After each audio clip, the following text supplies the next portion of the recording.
Vamos entrar num outro ponto que a gente ainda não falou hoje aqui, questão jurídica. Eu acho muito importante a gente falar sobre isso, até porque o abre da carta de Donald Trump fala sobre isso, é o ataque ao judiciário brasileiro e é justamente em defesa de Jair Bolsonaro, que neste momento é alvo de um processo, né? Está sendo julgado pelo Supremo Tribunal Federal por uma tentativa de golpe. Ontem, inclusive, o presidente do Supremo Tribunal Federal, Barroso, ligou para o presidente Lula para que eles conversassem sobre isso. É claro que a gente não sabe o que eles conversaram exatamente, mas essa ligação é uma ligação importante. Vamos conversar com a professora Heloísa Machado, que está conosco ao vivo aqui, para falar um pouquinho do ponto de vista jurídico de tudo isso. Quer dizer, o presidente dos Estados Unidos pede uma interferência no judiciário brasileiro para amenizar lá em relação a Bolsonaro. O Brasil pode responder a isso? Olá, professora, bom dia. Seja bem-vinda ao nosso programa. Olá, Fabiola, bom dia. Olha, nós estamos mesmo diante de uma situação bastante alheia às regras jurídicas. Não há nenhum fundamento em exigir, vamos dizer assim, que um tribunal de um outro país se comporte de maneira A, B ou C. Não há nenhuma possibilidade jurídica de ingerência de quem quer que seja sobre o judiciário brasileiro. Então, a gente está diante de algo que é bastante, vamos dizer assim, claro, de que não tem qualquer roupagem jurídica. Então, na forma que Donald Trump apresenta isso, a gente está falando aqui de algo antijurídico, né? Então, não há mecanismo jurídico que o autorize a fazer isso, e muito menos uma obrigação jurídica imposta ao Brasil para que responda a isso. Agora, em relação ao mérito do que ele diz, a gente está diante claramente aqui de um alinhamento entre uma extrema-direita antidemocrática. Todos nós acompanhamos o que aconteceu também nos Estados Unidos, quando se tentou também perverter as instituições democráticas por lá. Muitos analistas já falam que Donald Trump tem erodido a democracia norte-americana de maneira bastante contundente, e há um alinhamento entre antidemocratas, Trump e Bolsonaro, usando, vamos dizer, esse subterfúgio da tarifa para isso. Então, juridicamente, a gente está falando de um enorme problema, um equívoco feito por Donald Trump. A gente está falando de um país soberano, e aqui é interessante a gente trazer a ideia de que a soberania brasileira, a gente não está falando do Estado, dessa entidade artificial apenas como soberana. Pela Constituição brasileira, a soberania vem do povo, né, que o exerce através dos seus representantes eleitos nos termos da Constituição.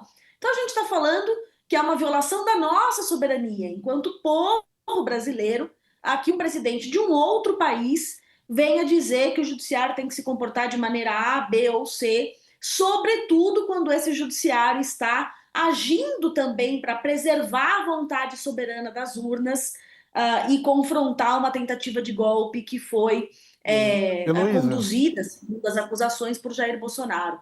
Então, é um cenário, assim, é grave, né? A gente não está falando de uma bobagem, é grave o que está acontecendo, mas não há nenhuma justificativa jurídica para Trump fazer isso. Heloísa, bom dia, boa tarde, obrigado pela presença. Os brasileiros, né, que ajudaram, subsidiaram, atuaram ao lado de Donald Trump para garantir que essa ação ocorresse, aí eu falo especificamente do próprio Eduardo Bolsonaro, deputado federal, ou mesmo o próprio presidente Bolsonaro, que bancou a presença, a estadia do filho dele nos Estados Unidos, enquanto ele ajudava, cobrava que o governo Trump agisse contra o Brasil. Eles podem ser processados pelo crime de lesa pátria por conta disso? Bom, eles já estão sendo processados por crimes contra as instituições democráticas, sendo que uma das condutas abrangidas por essas acusações é de que justamente eles orquestravam ataques disseminados às instituições democráticas brasileiras, seja às eleições, ao Tribunal Superior Eleitoral e ao próprio Supremo Tribunal Federal.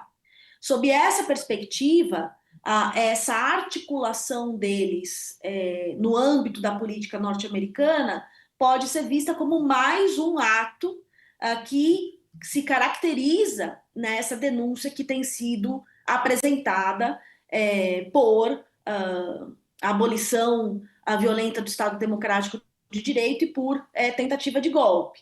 E aqui a gente tem que ficar, vamos dizer assim, com uma atenção extra, porque ainda que a regra no Brasil da prisão seja apenas após o trânsito em julgado da sentença penal condenatória, se atos forem praticados durante o curso do processo para interferir na investigação, isso é uma das justificativas para antecipação da prisão. Então, a depender da participação de Jair Bolsonaro nessa articulação, do próprio envolvimento do seu filho, do que for possível provar nesse sentido, inclusive se abre a possibilidade de uma eventual prisão antes da condenação de Jair Bolsonaro. Isso aqui eu queria lhe perguntar, professora, porque todo o cenário criado pelo Trump parece favorecer a leitura segundo a qual ele está preparando o terreno para conceder ali adiante um asilo político para o Bolsonaro. Chama de vergonha o julgamento, fala que tem que acabar imediatamente, de que está havendo uma caça às bruxas. O que eu lhe pergunto é se isso, por si só, já bastaria se considerarmos os antecedentes, né?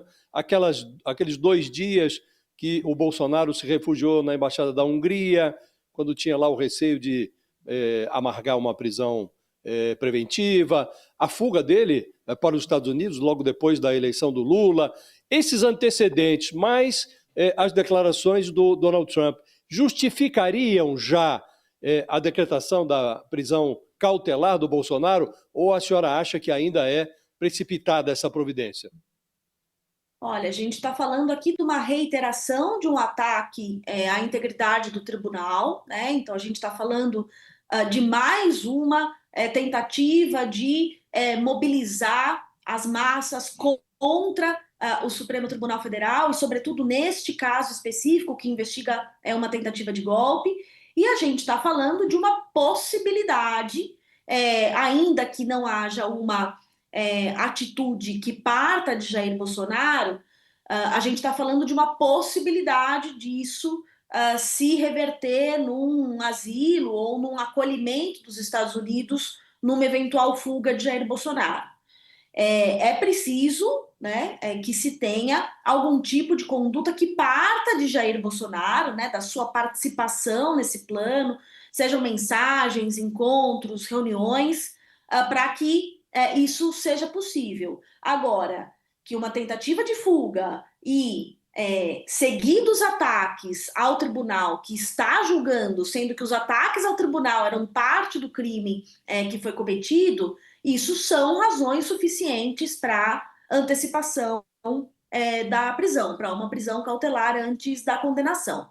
Nesse caso, a gente precisa entender, nas investigações que seguem em trâmite no Supremo Tribunal Federal e também na Procuradoria-Geral da República, se há alguma conduta específica de Bolsonaro no contato com seus filhos, no contato com outros atores, que indique, de fato, a concretização de um plano de fuga. Se isso estiver presente, se justifica uma prisão cautelar. Isso fica claro, né, na investigação. Professora Heloísa, eu queria aproveitar sua presença aqui como jurista. A gente tem várias questões que são levantadas, inclusive pela nossa audiência aqui, com muitas dúvidas, né? E até mesmo para o discurso que está sendo adotado pelo Bolsonaro e seus aliados. Em primeiro lugar, o que eles alegam e que está na carta lá de Trump. Bolsonaro é perseguido pela justiça brasileira, na sua análise? Não, ele não é perseguido, ele é réu numa ação penal, não é a primeira vez, inclusive, que ele é réu, né? Antes de se tornar presidente, ele já tinha se tornado réu em ações penais. Ele é réu numa ação penal que o acusa de uma tentativa de abolição do Estado Democrático de Direito e de uma tentativa de golpe. Essa ação penal está na sua reta final, ela é julgada pelo nosso Tribunal de Cúpula em razão das competências previstas na Constituição, que dizem que presidente da República é julgado pelo Supremo Tribunal Federal, e são 11 ministros que têm acompanhado, né, inclusive nas turmas também, 5 ministros em cada turma, o transcorrer não só dessa investigação, mas de todas as outras relacionadas a esse incidente. Então, a gente está falando aqui de uma ampla maioria, inclusive, de ministros que condenou uma série de partícipes do 8 de janeiro por esses mesmos crimes, assim como Jair Bolsonaro será julgado pela primeira turma. Mais 2 perguntas aqui. Primeiro, o Trump, de alguma maneira, o presidente dos Estados Unidos, pode interferir na justiça brasileira? Assim, a gente está falando sobre a soberania, né? Mas ele pode ter alguma interferência ou isso é zero? Zero, nenhuma interferência. Ele não manda nada aqui no país. Quem manda no país somos nós, a população brasileira.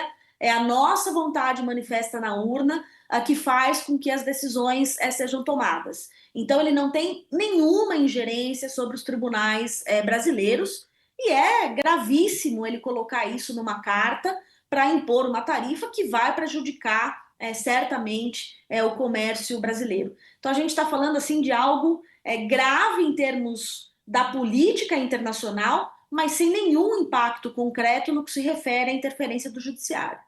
Tem uma outra questão também que as pessoas estão levantando em relação se o Brasil deve voltar atrás diante dessa pressão. O Brasil deveria rever algum desses processos? A senhora falou que o processo está tudo dentro da legalidade, não há nenhuma interferência, mas mesmo com essa pressão, diante dessas tarifas, que vai ter um prejuízo para o Brasil, né, que a gente não sabe ainda o tamanho, o Brasil deve ceder? De maneira nenhuma, né? Nós, ainda bem, vivemos num regime democrático, com separação de poderes, ao executivo cumpre executar as normas, ao legislativo fazer as leis, inclusive a lei que criou esses crimes de tentativa de golpe de Estado, de abolição violenta do Estado Democrático de Direito, e ao judiciário cabe aplicar a lei. Né? Essa é a dinâmica que a gente tem percebido durante esse julgamento. Um presidente da República que violou a lei ao invés de cumpri-la, a aplicação de uma lei criada pelo Congresso Nacional pelo Poder Judiciário competente, que no caso é o Supremo Tribunal Federal. Então, nem haveria uma forma para que o Estado brasileiro, não é, que é representado inclusive por esses 3 poderes, pudesse voltar atrás.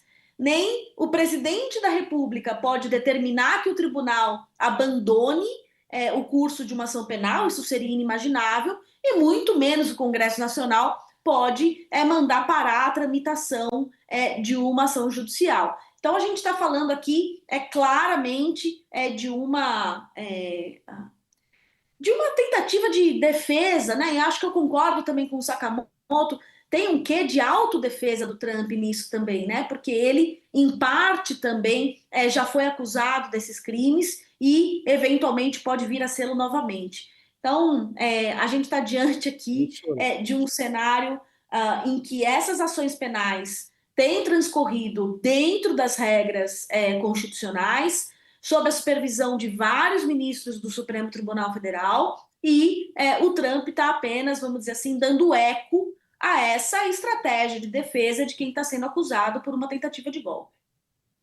Diante desse quadro esdrúxulo, professora, eu queria saber da senhora se a Suprema Corte Brasileira faz bem ao silenciar diante dessa tentativa de interferência do Donald Trump. Afora o fato de que ele disse que o processo contra o Bolsonaro devia acabar, ele insinua na carta que enviou ao Lula que o Supremo tomou decisões ilegítimas em relação às plataformas digitais americanas. Né? Insinua que algumas decisões, inclusive, foram tomadas sigilosamente, há procedimentos que são obscuros. Acha que o Supremo faz bem em silenciar ou faria melhor se divulgasse uma nota dando esclarecimentos?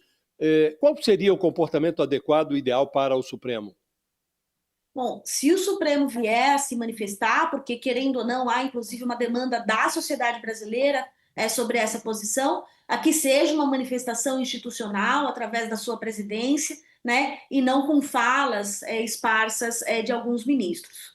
Mas o que a gente está olhando aqui é uma reação também de Donald Trump após há pouco tempo de encerramento do julgamento do Supremo, que afeta o interesse de algumas corporações norte-americanas, como essas grandes empresas de tecnologia das Big Tech, que queriam escapar também da possibilidade de estar ao alcance do judiciário brasileiro, desempenhando atividades aqui no Brasil.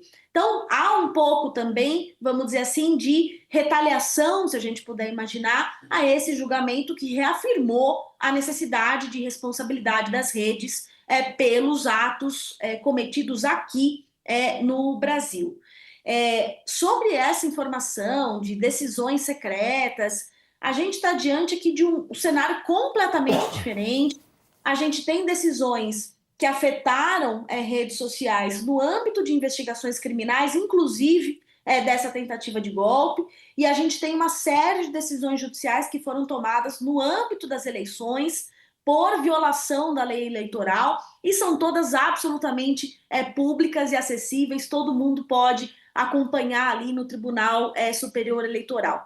Então, isso também faz parte dessa narrativa de que o tribunal está perseguindo alguém porque tem decisões secretas. O que a gente tem pela lei, algumas investigações que correm em sigilo, muitos desses sigilos já foram retirados com o oferecimento da denúncia, e decisões no âmbito da justiça eleitoral. Me parece que o Supremo tem sido bastante feliz em comunicar suas decisões, ele tem adotado técnicas, vamos dizer, inclusive de linguagem mais simples para explicar suas decisões, mas eu não veria um grande problema numa nota institucional que explicasse, da perspectiva do Supremo, o que deve ou não deve ser feito. Mas se não falar nada, está ótimo também.